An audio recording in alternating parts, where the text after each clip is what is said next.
Hello friends, चलो आज के इस वीडियो में बताने जा रहे हैं फीमेल रिप्रोडक्टिव सिस्टम। अगर वीडियो पसंद आए तो प्लीज चैनल को सब्सक्राइब करें। देखो यहाँ पे फीमेल रिप्रोडक्टिव सिस्टम में सबसे पहले डायग्राम है। जो डायग्राम को देखो ध्यान से, ये वाला जो पार्ट होता है इसको बोलते हैं हम लोग ओवरी, और ये वाला जो पार्ट होता है इसको बोलते हैं ओवरी। तो बहुत बार सवाल में आता है कि ओवरी कितना होता है, तो ध्यान रखिएगा ओवरी कितना है, 2 है। ठीक, अब इसके बाद देखो इस पार्ट जो होता है ये फिंगर लाइक प्रोजेक्शन होता है इसका इस तरह से। तो फिंगर का काम क्या होता है, किसी भी चीज को कैच करने का, तो इसका भी काम रहेगा कैच करने का, आगे बताएंगे। लेकिन यहाँ पे पहले नाम को देख लो ध्यान से, इसको बोलते हैं फेब्री, ठीक है, और इसको बोलते हैं यहाँ पे एम्प्यूला, और इसको बोलते हैं यहाँ पे स्ट्रमस जंक्शंस। ध्यान से देखो ये तीनों पार्ट जो होता है ये कहलाता है फाइनली फैलोपियन ट्यूब। तो बहुत बार एग्जाम में सवाल आता है कि फैलोपियन ट्यूब का पार्ट कौन कौन सा होता है, तो ये तीनों नाम में से किसी एक को हटा देगा और दे देगा नीचे से कि यूटेरस का लिख देगा और दे देगा ऑप्शन में, तो कभी भी गलती नहीं करेगा। ठीक है, तो ध्यान से देखेगा।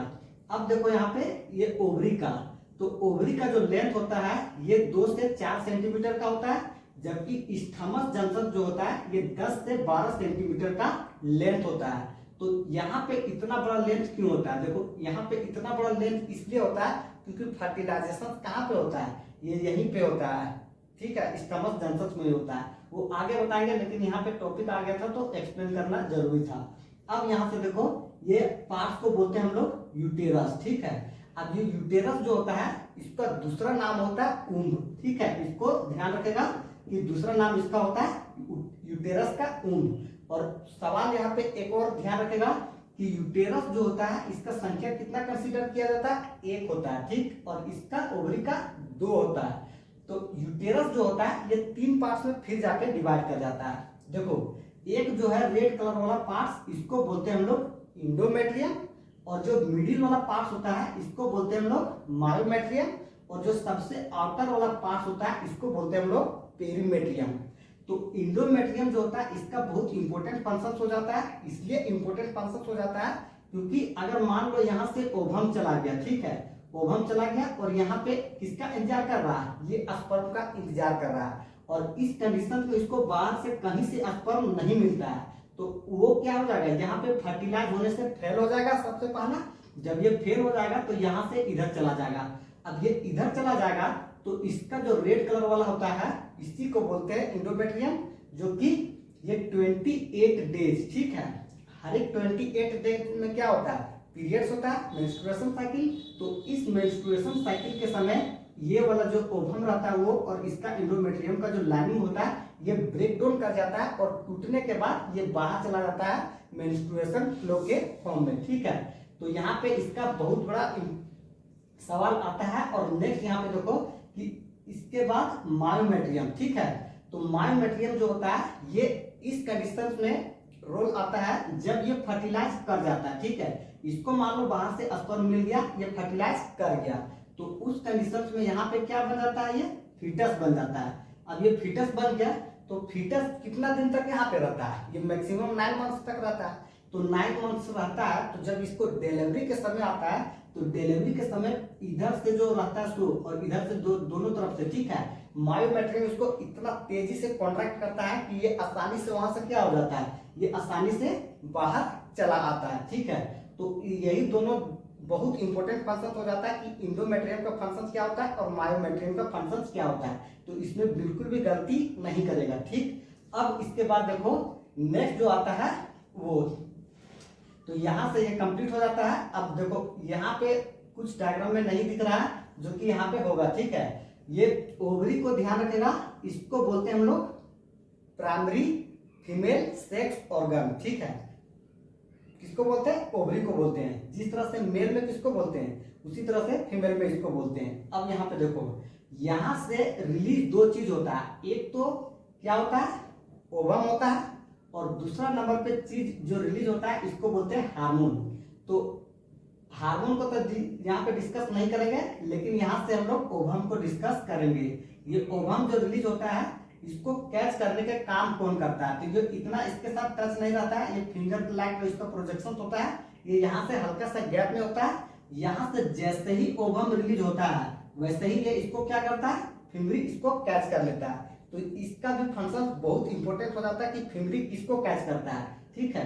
तो ध्यान रखेगा, ओवम को कैच करता है और इसके जगह पे फिमरी के जगह पे दे देगा एम्पुला स्टमस जंक्शन। ओवम को कौन कैच करता है तो मिस्टेक नहीं करेगा, फिंगर लाइक प्रोजेक्शन यही इसको कैच करता है, ठीक। अब इसके बाद देखो यहाँ पे, ठीक है, ये रेड कलर में दिख रहा है वो, इधर तक ले इसको बोलते हैं वेजाइना, ठीक है। तो वेजाइना जो होता है यहाँ पे आगे इसको मिलेगा, इसको बोलते हैं हाइमिन, ठीक है, हाइमिन।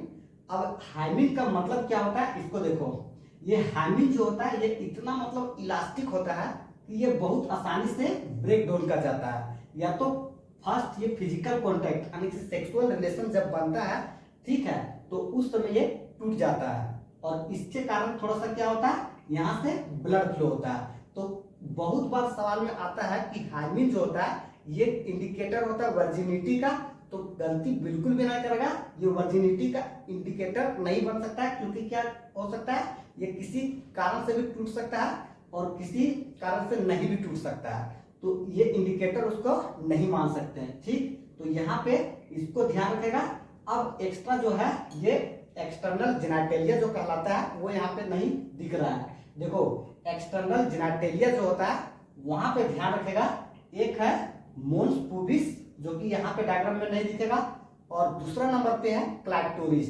तो पेनिस जिस तरह होमोलोगस होता है किसके, ठीक है, फीमेल की तरफ, तो किसके कॉन्टैक्ट मतलब कॉन्टैक्ट नहीं, इसके होमोलोगस होता है। तो ये पेनिस जो होता है, मेल का जो पेनिस होता है ये क्लाइटोरिस सेम उसी तरह उसका होमोलोगस होता है। तो इसके बाद यहाँ पे कोई सवाल नहीं बचता है, तो यहाँ से ये कंप्लीट हो जाता है। और अब आता है नेक्स्ट जिसको बोलते हैं हम लोग लेक्टिफेरस डक्ट, ठीक है, लेक्टिफेरस उसको बोलते नहीं, मेमरी ग्लैंड बोलते हैं। मेमरी ग्लैंड आने की ब्रेस्ट, ठीक है। तो ब्रेस्ट का यहाँ डायग्राम नहीं बनाया है, लेकिन डायग्राम के बनाने की जरूरत नहीं है। ब्रेस्ट को ध्यान रखेगा, ब्रेस्ट में क्या होता है वहां पे फैट प्रेजेंट होता है, ग्लैंडुलर टिश्यू प्रेजेंट होता है। अब ये फैट प्रेजेंट होता है, ऐसे मान लो इसका हल्का सा, तो फैट प्रेजेंट होता है और इसको बोलते हैं निपल, ठीक है। तो इसके अंदर जो होता है फैट प्रेजेंट होता है, ग्लैंडुलर टिश्यू होता है। तो ग्लैंडुलर टिश्यू जो होता है ये बहुत सारा 15 से 20 ग्रुप मिला करके कहलाता है मेमरी लोब, और मेमरी लोब से बन जाता है मेमरी डक्ट, और मेमरी डक्ट से बन जाता है ये कांटेक्ट हो जाता है किसके, लेक्टिफेरस डक्ट से, और लेक्टिफेरस डक्ट से कांटेक्ट हो जाता है तब जाकर के ये फाइनली क्या करता है, एल्वेओली जो होता है यहाँ पे मिल्क होता है और मिल्क को सीक्रेट करता है। तो यही ध्यान रखेगा कि लेक्टिफेरस डक्ट यहाँ से मिल्क जो होता है क्या होता है, सक आउट हो जाता है, आने की बाहर चला जाता है। तो यहाँ पे लगभग हमने सारा इंपॉर्टेंट कॉन्सेप्ट को डिस्कस कर लिया है, जहां से एग्जामिनर सवाल कर सकता है। तो चलो करते हैं वीडियो को इन, ऑल द बेस्ट।